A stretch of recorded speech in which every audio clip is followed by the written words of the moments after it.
അയ്യോ ഒന്നും പറയണ്ട എന്റെ കുട്ടപ്പേട്ട. ഈ ഗസറ്റഡ് യക്ഷി ആദ്യം ഇറങ്ങുന്ന ആഴ്ച 50,000 കോപ്പി കൂട്ടി. ഇപ്പൊ ഇതാ 4-ാം അധ്യായം ഇറങ്ങുമ്പോ ആകെ ഇരിക്കപ്പെടുന്നില്ലാതിരിക്കുക.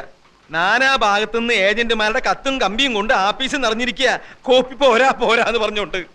ഇങ്ങനെ പോയാ 10 ലക്ഷത്തിൽ നിൽക്കും തോന്നുന്നില്ല. ഒന്നാമത് കോട്ടപ്പുറത്തിന്റെ റേപ്പ് കേസാ ഇത്രയും ബഹളത്തിന് കാരണം. കർത്താവിന്റെ കൃപ എന്നല്ലാണ്ട് എന്താ പറയാ. ഞാൻ പിന്നെ വിളിക്കാൻ കുട്ടപ്പേട്ട. വാതിൽ തട്ടുന്നു, ഏജന്റുമാരായിരിക്കും. Yes coming. Sir, advocate Nambiar വന്നിട്ടുണ്ട്. വരാൻ പറയേ.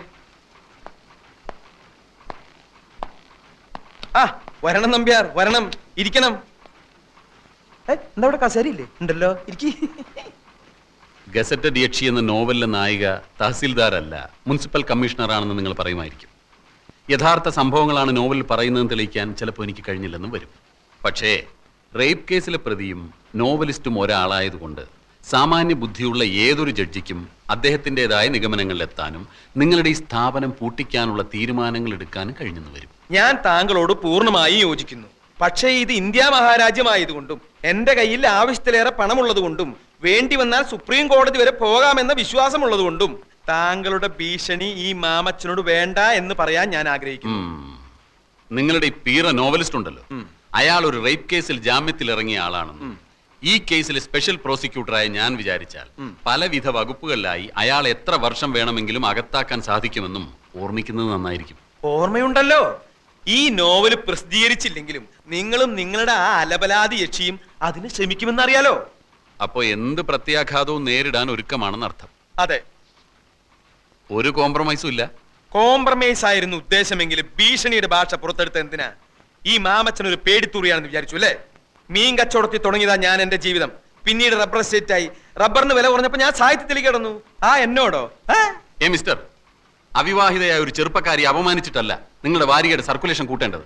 അവിവാഹിതനായ എന്റെ നോവലിസ്റ്റിനെ കള്ളക്കേസിൽ കൊടുക്കാമെങ്കിൽ ഇങ്ങനെയും എനിക്ക് എന്റെ വാരികയുടെ സർക്കുലേഷൻ കൂട്ടാം. ഇനി ഞാനൊരു കോംപ്രമൈസ് പറയാം. കോട്ടപ്പുറത്തിന്റെ പേരിലുള്ള റേപ്പ് കേസ് പിൻവലിച്ചിട്ട് ഇങ്ങോട്ട് വരൂ. ഗസറ്റഡ് യക്ഷിയുടെ പ്രസിദ്ധീകരണം നിർത്തുന്ന കാര്യം അപ്പൊ ആലോചിക്കാം. ഇല്ല, ഇനിയിപ്പോ ഒന്നും നോക്കാനില്ല. ആ സ്കൗണ്ടറലിന് മാക്സിമം ശിക്ഷ വാങ്ങിച്ചു കൊടുക്കുക. എന്നിട്ട് ജയിലിനകത്തിട്ട് അവന് എഴുതുന്ന കൈയുണ്ടല്ലോ, പോലീസുകാർക്ക് കാശ് കൊടുത്ത് ആ കൈ തല്ലി ചതക്കുക. നാട്ടുകാരുടെ മുമ്പിൽ വിഴുപ്പലക്കണ്ടല്ലോ എന്നോർത്താ കോടതിക്ക് പുറത്തു വെച്ച് തീരുന്നെങ്കിൽ തീർന്നോട്ടെ എന്ന് കരുതിയത്. ഇപ്പൊ എനിക്ക് മനസ്സിലായി, ഈ വൃത്തികെട്ടവന്മാരെ വെറുതെ വിട്ടാൽ സമൂഹത്തിന് തന്നെ അത് വലിയ ദോഷം ചെയ്യും. പ്രിയ പറഞ്ഞതാ ശരി. ഇനി ഒന്നും ആലോചിക്കാനില്ല, ഒക്കെ ഇനി കോടതി. Your Honor, you have already allowed petition 315 CRPC. So let me examine the accused number 1 and 2 as witnesses. Yes, you may proceed.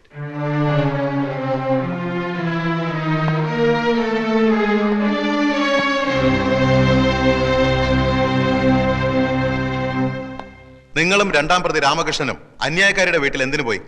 ഞങ്ങൾ താമസിക്കുന്ന വീട്ടിൽ വന്ന് അവർ ഞങ്ങളെ കാപ്പ് കുടിക്കാൻ ക്ഷണിച്ചു, അതുകൊണ്ട് പോയി. അപ്പൊ അവരുടെ വീട്ടിൽ ആരൊക്കെ ഉണ്ടായിരുന്നു? അവരും അവരുടെ ജോലിക്കാരിയും. നിങ്ങൾ കാപ്പി കുടിച്ചോ? ഇല്ല. എന്തുകൊണ്ട് കുടിച്ചില്ല? കുടിക്കാൻ തുടങ്ങുന്നതിന് മുമ്പ് പെട്ടെന്ന് ആ സ്ത്രീ ഒരു കത്തിയെടുത്ത് അവരുടെ വെയിൻ കട്ട് ചെയ്ത് മരിക്കാൻ പോവുകയാണെന്ന് പറഞ്ഞു. ഞങ്ങൾ അവരെ തടയാൻ ശ്രമിച്ചു. വേറെ ഒന്നും സംഭവിച്ചില്ലേ? ഇല്ല. ഇതിനു മുമ്പ് നിങ്ങൾ ഏതെങ്കിലും ക്രിമിനൽ കേസിൽ പെട്ടിട്ടുണ്ടോ? ഇല്ല. നിങ്ങൾ കല്യാണം കഴിച്ചാണോ? അല്ല. എന്തുകൊണ്ട് കല്യാണം കഴിച്ചില്ല? ഒരു സ്ത്രീയെ കല്യാണം കഴിച്ച അവളെ കടപ്പറയിലെ ഒരു ഉപകരണമാക്കി മാറ്റാൻ എനിക്ക് സാധിക്കില്ല എന്നുള്ളതുകൊണ്ട്. സ്ത്രീകളോടുള്ള നിങ്ങളുടെ മനോഭാവം എന്താണ്? സ്ത്രീ അമ്മയാണ്, ദൈവമാണ്. That's all, Your Honor.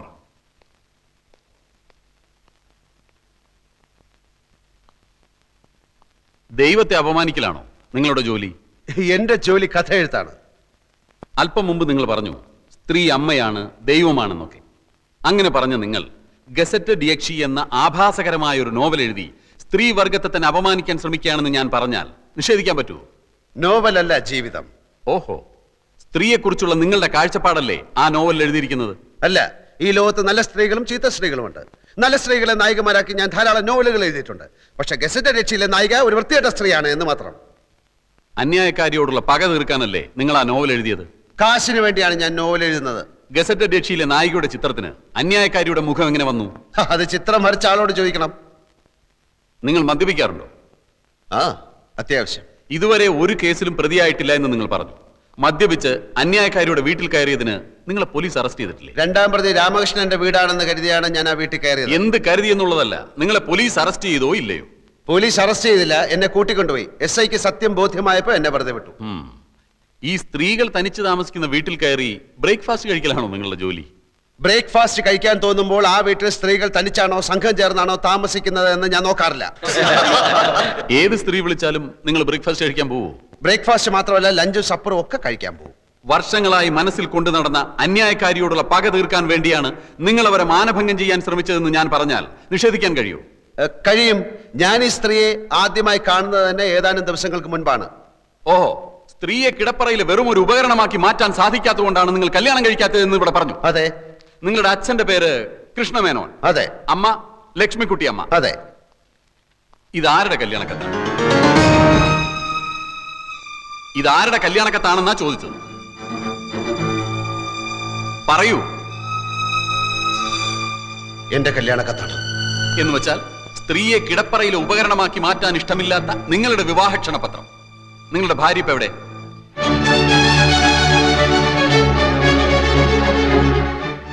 ഞാൻ കല്യാണം കഴിച്ചിട്ടില്ല. കഴിച്ചിട്ടില്ലേ? അപ്പൊ കല്യാണം കഴിക്കാതെ ചുമ്മാ കല്യാണക്കത്തടിച്ച് വിതരണം ചെയ്യലാണോ നിങ്ങളുടെ ഹോബി? മറുപടി പറയൂ. അന്ന് അങ്ങനെ സംഭവിച്ചു.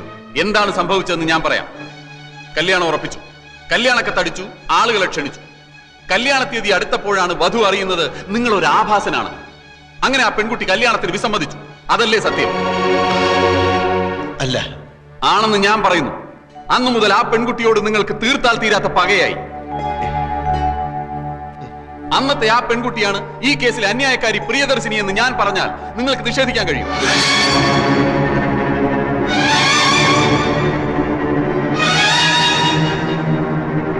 ഈ ക്ഷണക്കത്തിലെ വധു പ്രിയ മേനോൻ തന്നെയാണ് അന്യായക്കാരി പ്രിയദർശിനി. വരൻ വിദ്യാസാഗർ തന്നെയാണ് ഇപ്പോഴത്തെ ഈ novelist Sagar Kottappuram. Your honour, അന്ന് തന്നെ നിഷേധിച്ച പെൺകുട്ടിയോടുള്ള മുൻ വൈരാഗ്യം തീർക്കാൻ വർഷങ്ങളായി അവസരം തേടി നടന്ന പ്രതി ഒടുവിൽ ഈ കിട്ടിയ സന്ദർഭം ഇവിടെ ഉപയോഗപ്പെടുത്തുകയായിരുന്നു എന്നുള്ളതാണ് സത്യം. That's all your owner.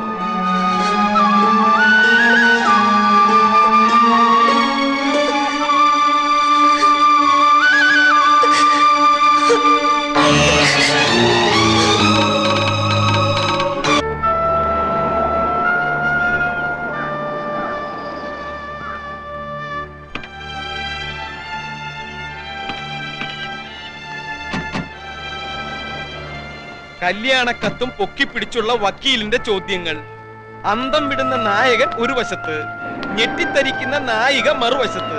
ഈ കോടതി രംഗം അതേപടി ഒരു അധ്യായമാക്കാം. വായനക്കാരന്റെ കണ്ണു തള്ളും, ഞരമ്പുകൾ വലിഞ്ഞു മുറുകും. ചൂടാറുന്നതിന് മുമ്പ് ഈ മാറ്ററിന്റെ എഴുതി തന്നേക്ക്.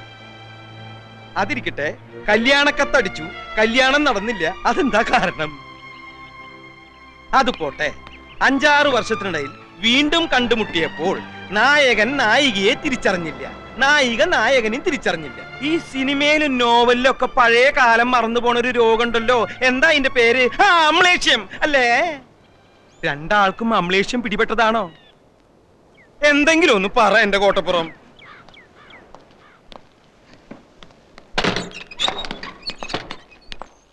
ഇപ്പൊ തന്നെ എഴുതി തന്നാ ഇപ്പൊ തന്നെ കമ്പോസിങ്ങിന് കൊടുക്കാം. നായകനും നായികയ്ക്കും അമ്ലേഷ്യം വേണ്ട, വായനക്കാര് വിശ്വസിക്കില്ല. ഒരാൾക്ക് മതി അമ്ലേഷ്യം. ഗസറ്റഡ് യക്ഷി അധ്യായം 6 അമ്ലേഷ്യം എന്ന ടൈറ്റിലും കൊടുക്കാം. കഴിഞ്ഞ ലക്കത്ത് കഥ എവിടെയാ നിൽക്കുന്നതെന്ന് അറിയോ? എവിടെ നിർത്തിയിരിക്കണേ? അതറിയാതെ ചുമ്മാ അമലേഷ്യം അമലേഷ്യം പുലമ്പിയിട്ട് കാര്യമില്ല. അമലേഷ്യം അങ്ങനെ ഒരു വാക്കില്ല. പിന്നെ ഈ മറവി രോഗത്തിന്റെ പേരെന്താന്ന്? അതൊന്നും അല്ല ഇവിടുത്തെ പ്രശ്നം. സാഹിത്യകാരൻ ജയദേവനെ അനിത വശത്താക്കി ദിലീപും ജയദേവനും ഈ പ്രശ്നത്തിൽ പൊരിഞ്ഞടി നടന്നു. ദിലീപ് മരിച്ചു, ജയദേവൻ ഒളിവിൽ പോയി. അവിടെയാ കഴിഞ്ഞ ലക്കം അവസാനിക്കുന്നത്. അടുത്ത ലക്കത്തിൽ പെട്ടെന്ന് എങ്ങനെ നായകനും നായികയും കോടതിയിലെത്തും?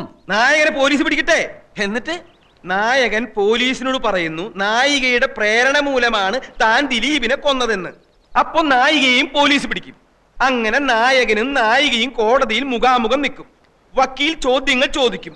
പെട്ടെന്നാണ് കഥയിൽ ട്വിസ്റ്റ് വരുന്നത്. അവർ പണ്ടെന്നോ കല്യാണക്കത്തടിച്ചിട്ടും കല്യാണം കഴിക്കാത്തവർ. അമ്ലേഷ്യം. എന്താ കുഴപ്പം? സാറിന്റെ അത്രയും മണ്ടന്മാരല്ല ഇവിടുത്തെ വായനക്കാര്. വായനക്കാർക്ക് അമ്ലേഷം പിടിപെട്ടാലും മതിയല്ലോ. എല്ലാം കോട്ടപ്പുറം തീരുമാനിച്ചോളൂ. പക്ഷെ എന്തെഴുതിയാലും വായനക്കാരന്റെ കണ്ണ് തള്ളണം, ഞരമ്പ് വലിഞ്ഞു മുറുകണം. ഒന്ന് എഴുതി തരൂന്നേ. ഒന്നിങ്ങോട്ട് വന്നേ. എന്തിനാ? അല്ല, ഒന്നിങ്ങോട്ട് വരൂ. കസേര അവിടെ ഇരുന്നോട്ടെ. ആയിരുന്നോട്ടെ. ദേ വരുന്നുട്ടോ കോട്ടപ്പുറം. അമ്ലേഷ്യം. ഇയാൾ എവിടുത്തുകാരനാടോ? ചങ്ക് പൊട്ടി നിൽക്കുന്ന ഒരു മനുഷ്യനോട് ഇങ്ങനെയാണോ സംസാരിക്കുന്നത്? കോടതി രംഗം കഥയാക്കണത്രേ. കോടതിയിൽ കണ്ടത് അയാളുടെ ജീവിതമാണ്. അത് തന്റെ അളിഞ്ഞ വാരികയിൽ എഴുതാനുള്ളതല്ല. അളിഞ്ഞ വാരികയോ മഞ്ചാടിയോ? എന്നെ പറഞ്ഞാൽ ഞാൻ സഹിക്കും. വാരികയെ പറ്റി പറഞ്ഞാലുണ്ടല്ലോ. ഇറങ്ങി പോടോ, ഒച്ച വെക്കാതെ. എന്നോട് ഇറങ്ങി പോവാനോ? താൻ ഇറങ്ങടോ ആദ്യം. ഞാനാ ഈ മുറിക്ക് വാടക കൊടുക്കണേ, അല്ല തന്റെ അപ്പാപ്പനെ. നമ്മൾ തമ്മിലുള്ള മുൻപരിചയമൊക്കെ ഞാൻ മറന്നുപോയി. കാരണം എനിക്ക് അമ്നേസിയാണ്. നമ്മൾ തമ്മിലുള്ള ധാരണ അനുസരിച്ച് കേസിൽ അനുകൂലമായ വിധി നേടിയെടുക്കുക എന്നുള്ളതായിരുന്നു ആവശ്യം. അതിന് വേണ്ടുന്നതേ ഞാൻ ചെയ്തുള്ളൂ. ഒരു കാര്യം മാത്രമേ എനിക്കറിയണ്ടു. എന്തുകൊണ്ട് ഈ വിവരം നേരത്തെ എന്നോട് പറഞ്ഞില്ല? പറഞ്ഞതുകൊണ്ട് കേസിന് പ്രത്യേകിച്ച് എന്തെങ്കിലും ഗുണം ഉണ്ടാകുമെന്ന് എനിക്ക് തോന്നിയില്ല. മാത്രമല്ല, ഞാൻ മറ്റൊരു രീതിയിലാണ് ചിന്തിച്ചത്. അയാളുമായിട്ടുള്ള ഈ പൂർവ്വബന്ധം ഞാനുമായി ഡിസ്കസ് ചെയ്യാൻ പ്രിയയ്ക്ക് താല്പര്യമില്ലെന്ന് എനിക്ക് തോന്നി. വിവാഹം നിശ്ചയിച്ചിട്ടും പ്രിയ അയാളെ അറിയുമായിരുന്നില്ലെന്ന കാര്യം ഞാൻ ഊഹിച്ചതേയില്ല. പ്രിയയെ അയാൾക്കും അറിയാമായിരുന്നില്ലേ? നമുക്ക് പിന്നീട് സംസാരിക്കാം.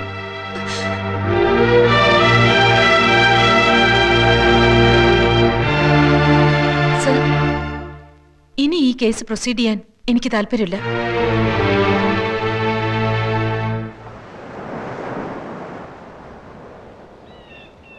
എന്റെ ദൈവമേ.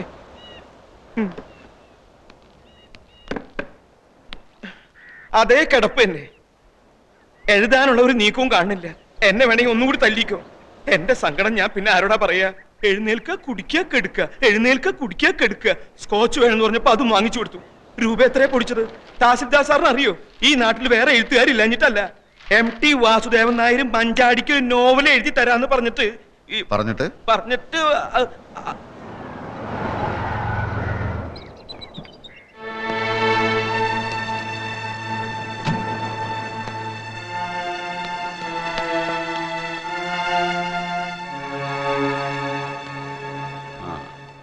ആവശ്യമില്ലാത്തൊരു കേസാണിതെന്ന് അറിയാഞ്ഞിട്ടല്ല.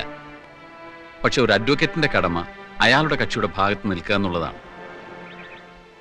കോടതിയിൽ സത്യം ബോധിപ്പിച്ച് പ്രിയദർശിനി കേസിൽ നിന്ന് പിൻവാങ്ങുകയാണ്. കേസിൽ നിന്ന് പിൻവാങ്ങുകയോ? അതെന്തിന്? സത്യത്തിൽ അതൊരു കള്ളക്കേസാണല്ലോ mister Sagar. Mister Sagar? Mister Sagar ഞാൻ? താൻ പെട്ടെന്ന് മാന്യനായോ? നാണവും മാനവും ഇല്ലാതെ വെറും കാശിന് വേണ്ടി കോടതിയിൽ കിടന്ന് നാടകം കളിച്ച നാറിയല്ലോടോ താൻ. നാറി വക്കീലേ, ഇപ്പൊ ഒന്ന് പറയാണ് കള്ളക്കേസാണെന്ന്. ശരിക്കുള്ള കേസ് ഞാൻ ഉണ്ടാക്കി തരാടോ. ഇടിച്ചതിന്റെ നെഞ്ചെ കളിക്കി തരാം. അപ്പൊ അതൊരു കേസാക്കാം. അവളെ വെട്ടി വെട്ടി ഞാൻ നുറുക്കാം. അപ്പൊ തനിക്ക് മറ്റൊരു കേസ് കിട്ടും.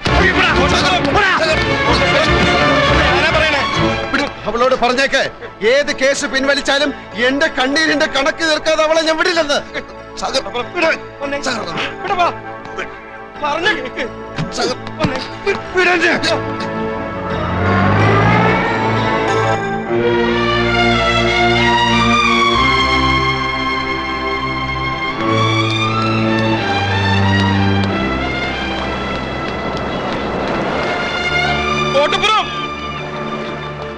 കോട്ടപ്പുറം നിക്ക്. ആത്മഹത്യ ചെയ്യരുത്. അതിന് മാത്രം ഇവിടെ ഒന്നും സംഭവിച്ചിട്ടില്ല. ആത്മഹത്യയോ? വിടറോ. സ്വസ്ഥമായിട്ടൊന്ന് ആലോചിക്കാനും സമ്മതിക്കില്ലേ? അതല്ല, പെട്ടെന്നൊന്നും മിണ്ടാതെ ഇങ്ങോട്ട് പോന്നപ്പോ. അത് പോട്ടെ, ഇപ്പൊ ആലോചിച്ച എന്താ? കഥയാണോ? ഈ കാണുന്നത് എന്താണ്? ഇത് കടലല്ലേ? അല്ലേ? ഈ കടലിന്റെ അക്കരെ എന്താണ്? കടലിനക്കരെ അക്കരെ കരയായിരിക്കും അല്ലേ? ഈ അറബിക്കടൽ കടന്നു നിന്നാൽ എത്തുന്നത് എവിടാണ്? ഗൾഫിലല്ലേ? അതെ, ഗൾഫ്.